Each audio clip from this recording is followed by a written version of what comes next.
Hello, my name is Molly Yanis, and I'm a project manager and founder at Echo Consulting. And today we're going to talk a little bit about project management effort over the course of the different phases of a project and why that can pose challenges, especially for small to mid-sized companies that maybe don't have the need for a full-time project management hire, as well as potential difficulties for growing teams that aren't quite ready for a full-time hire and have that kind of gap where they really want to take on another project, but they don't want to risk the burnout of their existing team.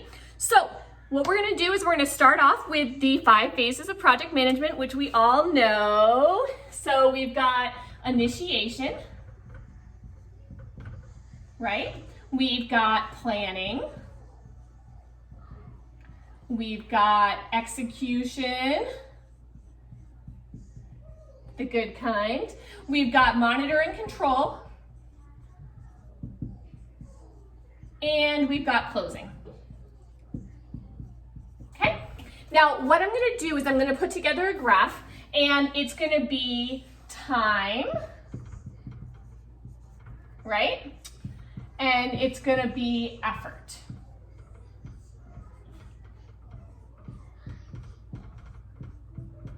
All right?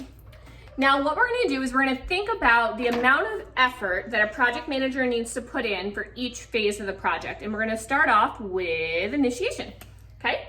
So initiation, what are some of the activities that we do? This is the project charter. There's a pretty steep ramp up here where we're learning about the project, the goals. We're putting together the initial budget. We're probably doing some vendor, research and things like that here. So initiation, we are looking at a pretty steep ramp up, and then it trails off as we move into our planning phase.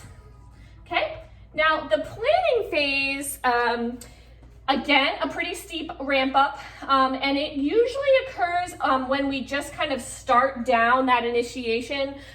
We've started to identify the vendors, we've started to deal with some contracting and things like that. We've started to identify the team, we're starting to do some work breakdown structures and come up with our project plan and really define the scope of what we're going to be delivering. And then it kind of peters off as we move into the execution phase. So this kind of top area here is where we're really nailing down both the project team, the specific tasks, getting everything set up so that we can move into the build/execute phase.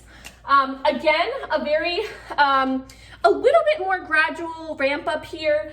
For the execution phase, oftentimes it does kind of come up a little bit. This is when we're starting to build, making sure everyone has access, make sure everyone's understanding the new processes and things like that. And then as a project manager, we're kind of maximizing here as we get kind of towards the second half of build, as we start focusing on the testing components and making sure that we're getting everything in, making sure that we're starting to focus on how we're actually going to launch and adopt and things like that. And then it drops off relatively rapidly as we actually move into those final closings after kind of launch.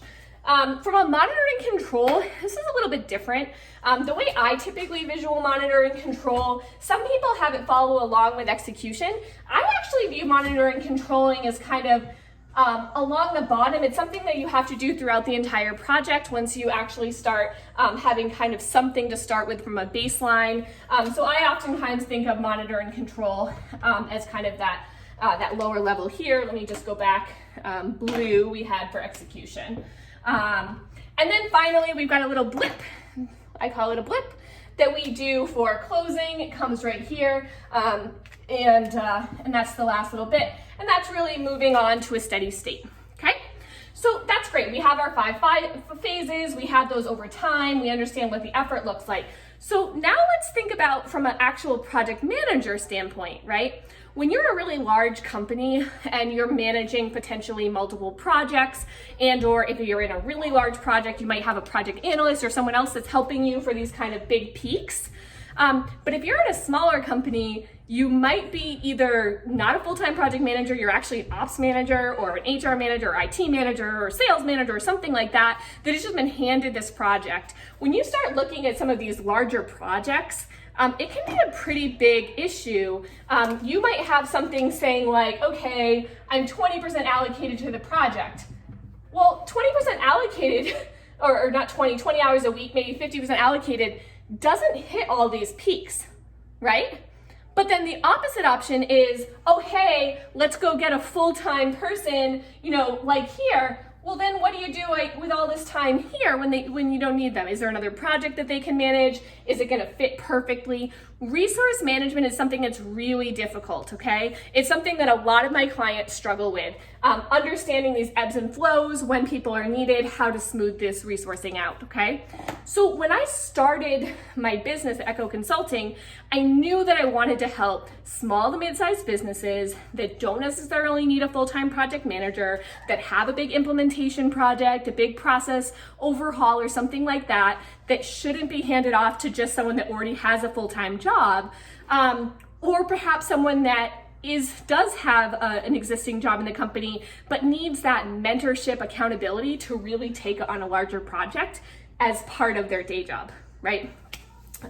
So some of the issues that HR people have, HR managers have is, okay, how do we ramp up from a short term for these big projects, but at the same time understanding, especially small and mid-sized companies, that this might only be one big project and come to an end.